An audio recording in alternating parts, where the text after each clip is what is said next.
Hi, Dr. Kuipers. How's it going? Good evening. Very good. How is the It's, weather there? it's overcast, a little gray, getting ready to rain, maybe even snow a little bit I tonight. see, I see, I see. Yeah. Last week, we talked a little bit about why there are more diabetes. And then let's briefly recap what we discussed last time, okay? So what you said was the recently people have more sedentary lifestyle. People spend time sitting, watching TV, using phones, computers, and then obviously aging population. There is a direct proportionate relationship between the prevalence of diabetes and then the people's age. And then, of course, there's an unhealthy diets compared with our previous generations. What we eat is not really healthy. And then at the time, I mentioned that there are quite funny ingredients in our foods. There are something like 2,000 the additives the food manufacturers do not have to report to the government because of their lobbying, and then there are some genetics genetics and the uh, another thing they mention is last time we didn't mention that there are people and then scholars that are arguing that we are more exposed to uh, toxins and chemicals in the environment. They say it leads especially those fine dust. Some people say it leads to diabetes. And I also mentioned that in most products you can find in supermarkets, they add fructose and palm oil. Both of them leads to higher insulin resistance. Yeah, And the high fructose corn syrup. yeah, corn syrup is fructose. Yeah, Right. High fructose corn syrup's a yeah, particularly big offender, and the palm oil, as you say.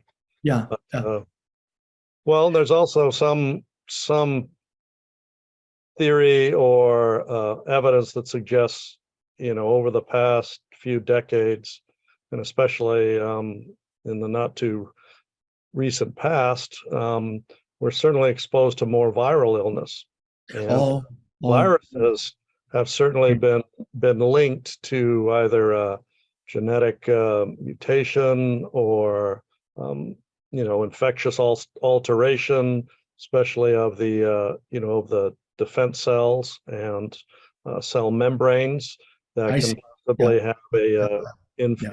influence on our immunity and resistance, and how we handle and manage glucose and insulin in our bodies, especially coming off the COVID epidemic.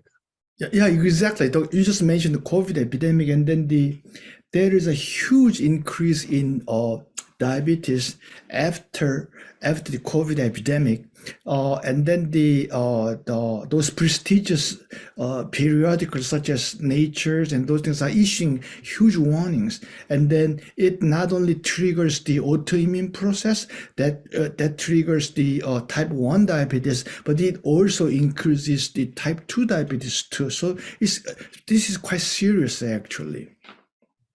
Yeah, there's just more insulin resistance. Yeah, So it's a multifactorial problem yeah, with all the things you just outlined, and it yeah, really doesn't seem to be getting any less. yeah, yeah.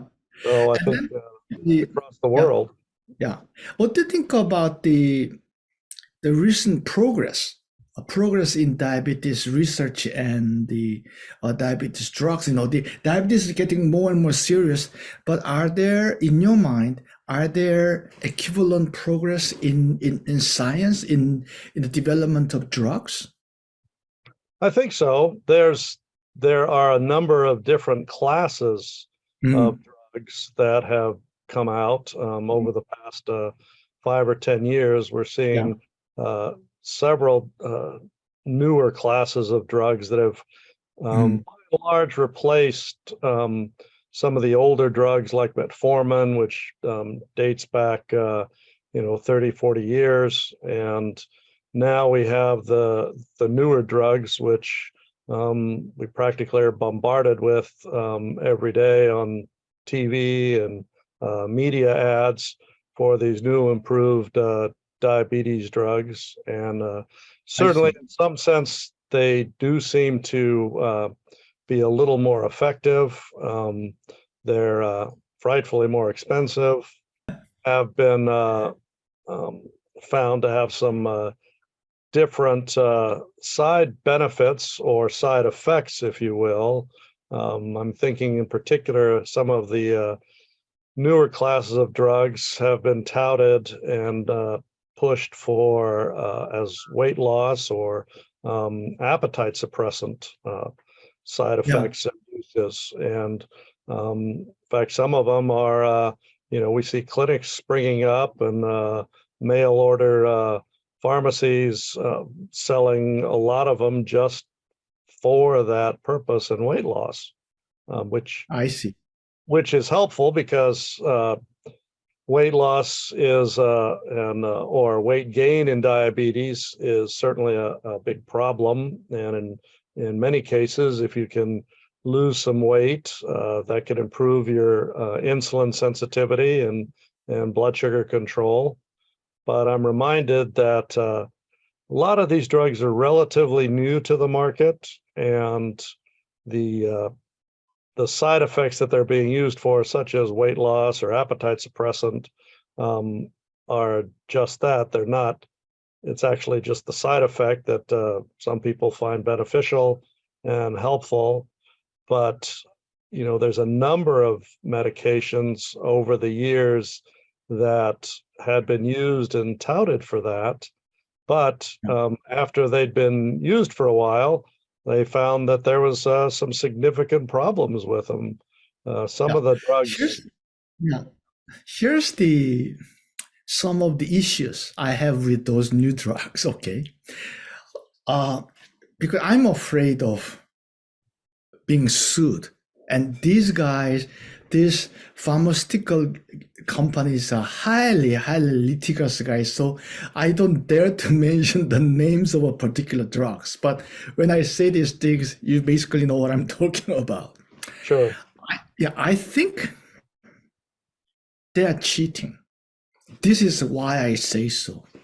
The disease, diabetes itself is defined by higher level of blood glucose, right? So you have high blood sugar in the blood, then you have a diabetes. That's what it says. It's just definition. Diabetes mellitus, it means sweet urine, sweet pee, right? So, but these days, just because the diabetes itself is defined by the higher level of blood glucose in blood, therefore, if you just using whatever the method, if you lower the glucose level in blood, that's a good drug. It's somehow the definition and the substance is confused. For example, there are many ways to lower glucose levels in blood. For example, the liver also produces blood glucose, right? Liver, right? And a few classes of new drugs, I'm not naming that. Few classes of the new drugs kind of blocks the glucose production of liver. So basically, because you just block the liver from producing glucose, of course, there's a significant lowering of blood glucose level, but it burdens the liver so much, and I say it explodes the liver. And another thing,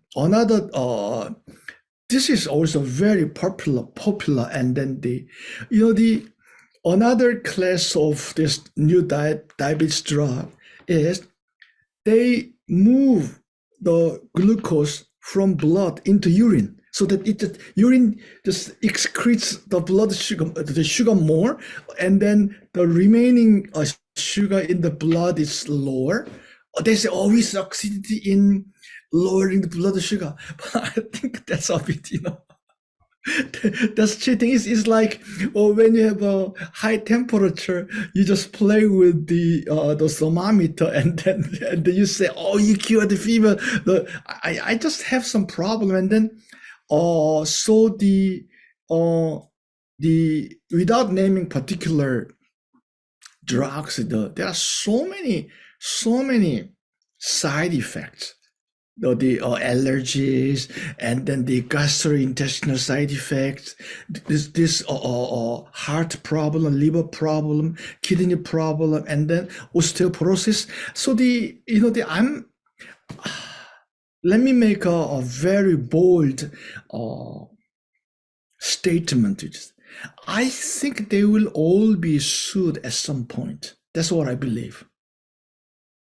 Well, I think that's probably reasonable. I mean, it by and large nowadays, the last figures I saw state that it takes about $4 billion to bring a new drug to market.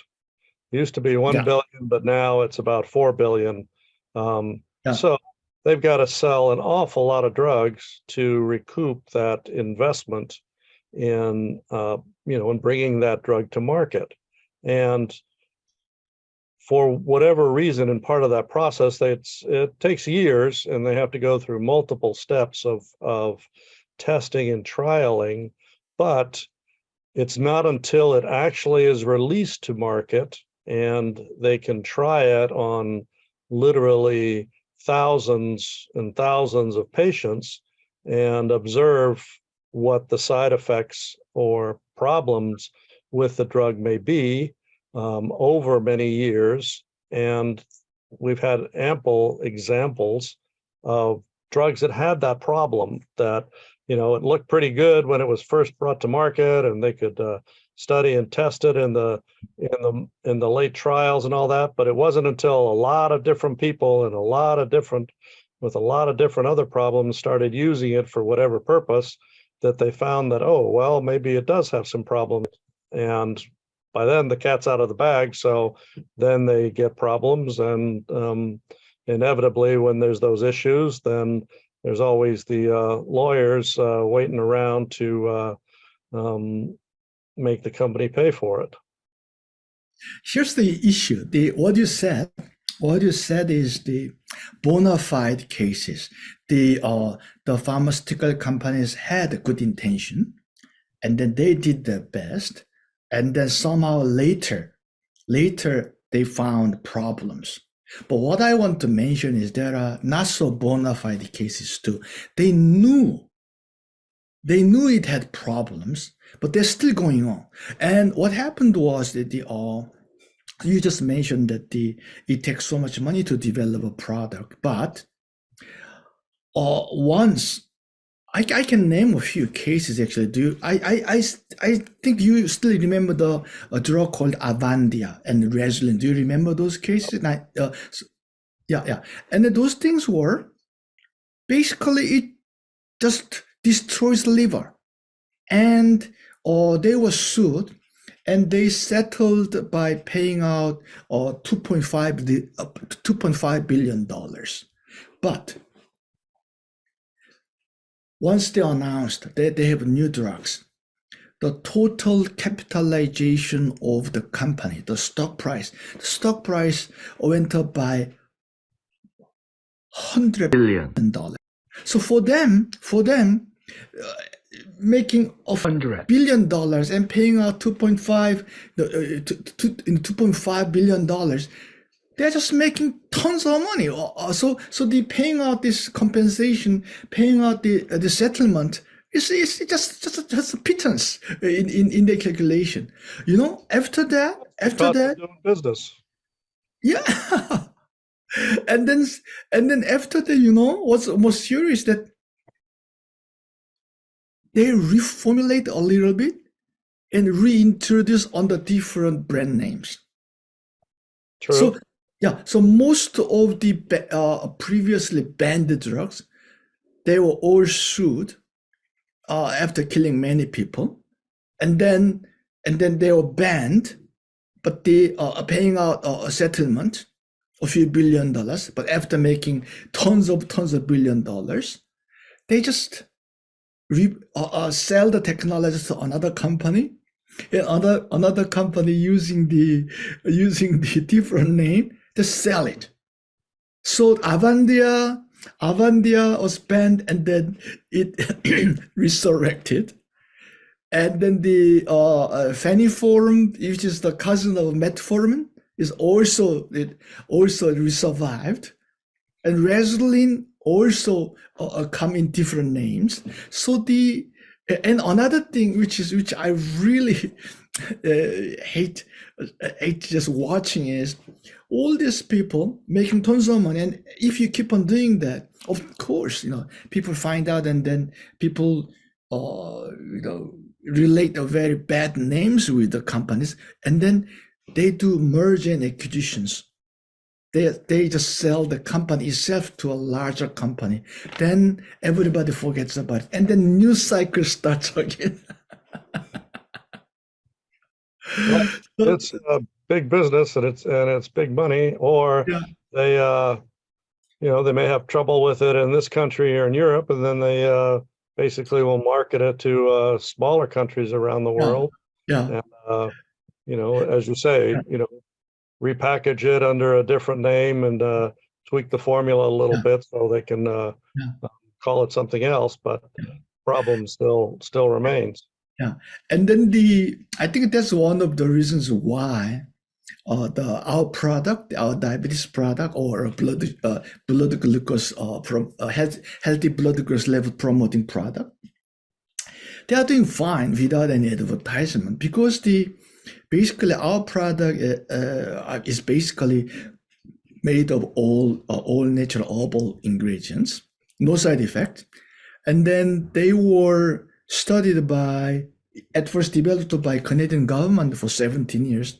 They spent $40 million.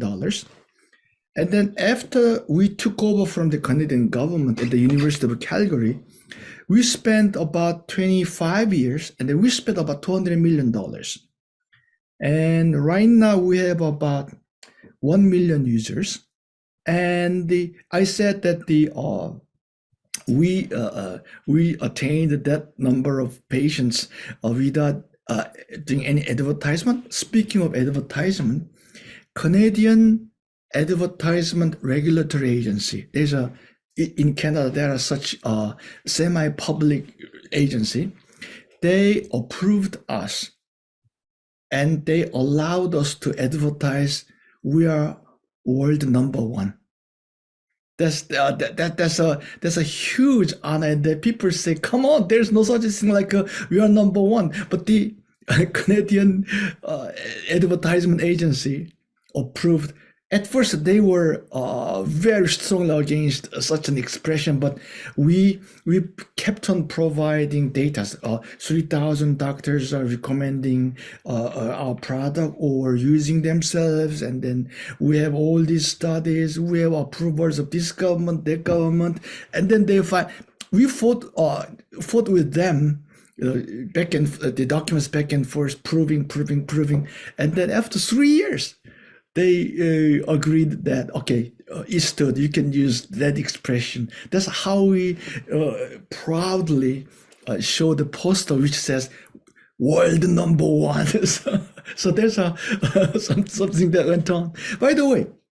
Well, that brings up a good point, Young-Soo, that people put a lot of stock and faith in this country to get FDA approval. Yeah. But other countries have, as you mentioned, have regulatory agencies and review boards and agencies that are every bit as stringent, and in some cases more stringent and more particular in regards to natural products like yours, which which is truly beneficial and a significant achievement, because by and large, the FDA confines their review and attention to drugs, of which your product is not a drug. So it's No, not. the mentioning about the relationship between our company FDA.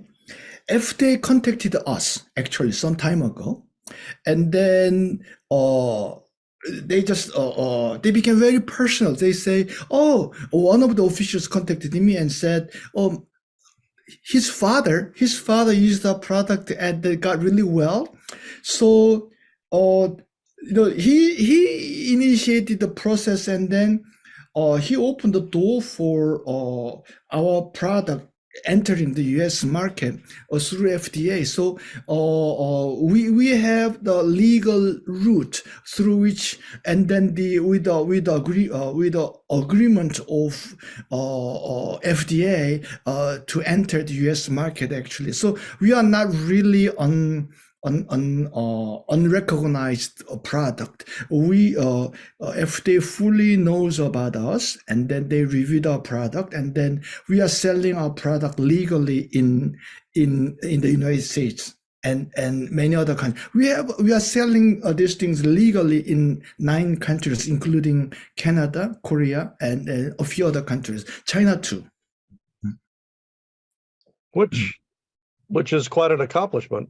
I mean, it takes money, it takes years, it takes reams of paperwork to get it through these organizations. So I think that's impressive that so many countries have recognized diabetes. One thing I'd like to mention is that the first approval is really difficult, and once you accomplish the first approval, and then those regulatory agencies already know you, and then if we submit the new product, they say, "Oh, their company, we know their company," and then so right now, our first approval took 25 years. But right now we have 150 approvals. So we have 150 products that we have approvals from variety of countries. Yeah. Which is impressive. Yeah. So, I think there's certainly accomplishments, not just with diabetes, which sort of was the linchpin or the kind of the base from which a lot of the products have been built, with equally efficacious results and far better tolerated than most drugs. Yeah. So basically one of the tricks which I'm willing to disclose is all our ingredients, every single ingredient, I insist that this herb is classified as food in at least 4 countries. So some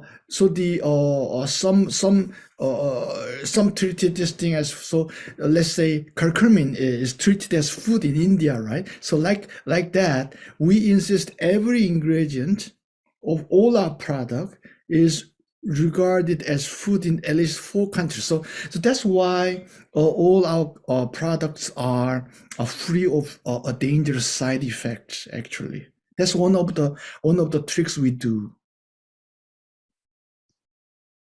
And it makes it a whole lot safer, a whole lot better tolerated, and certainly something that people should try. Yeah. Problem with our using all this natural stuff is it costs a lot more than this synthetic chemical manufacturing process. So, but we rely upon consumers' recognition that, okay, here's what we do. Please compare with these pharmaceutical drugs.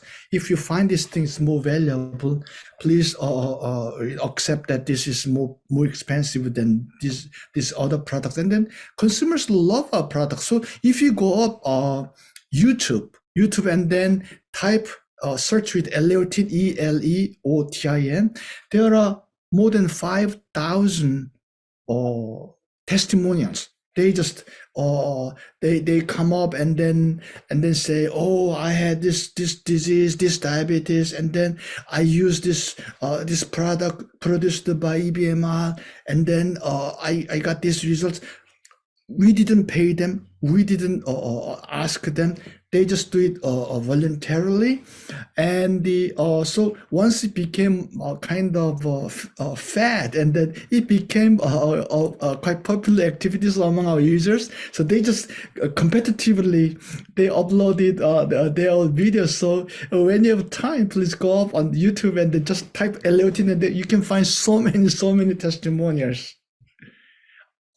I think we are the company about which. Yes, the best advertising is word of mouth. I mean, these days word of mouth is strengthened by YouTube's, right? and it's very powerful, and that's something that you really can't pay people to do. They've got to be motivated and want to do it because they're excited about the results. Yeah. So I insist on a few criteria that you just tell your name, where you live, and who's your doctor, so that people can verify.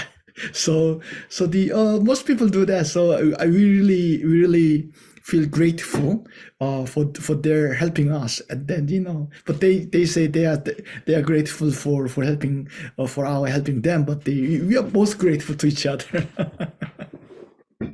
Anyhow, that's just about it. You bring up a good point about the fact that it may be more expensive than some typical name brand vitamin that you buy in the supermarket or at the vitamin store, and it's not as expensive as if you buy a name brand drug. I mean, if you go to buy one of those name brand new category diabetes medicines that we were talking about earlier, those are significantly more expensive than L-leotin. But my point is, if we compare bottle by bottle, ours may be more expensive, but you have to take that thing forever. But ours tended to attain normal level of blood glucose, and then after that you can quit our product. So if we look at the lifelong whole span, then ours is a lot cheaper. And then so that's my point. So if we compare bottle by bottle, ours is more expensive, but you have to continue that thing forever with a lot of side effects. But ours is no side effect. But after a few months, you don't have to use this thing. That's our selling point to convince consumers. And you bring up another excellent point, is that most diabetes drugs, when you start taking them, you expect to see results in a few days. You expect to see some lowering of your blood sugar within a few days, a week at most, whereas a natural herbal product like this is going to take a bit longer. It may take a week, it may take a month or two before you really see the balancing of the blood sugar and the diabetes, and then you take it for some more months, and then you can perhaps stop it if you want at some point up the road, as opposed to all the diabetes drugs I'm aware of, you basically are taking them indefinitely. So for our products, let's say 50% of people begin to feel difference in 2 weeks, and then in a month most people begin to feel difference actually, and then in 2 months most of them they can see the difference. But it is not like, you eat today and next day you're different. It is not like that. Right. On that. Yeah, there are some differences, but I think the end results are well worth it. Yeah. Okay. Thank you very much, Dr. Kuipers. See you again.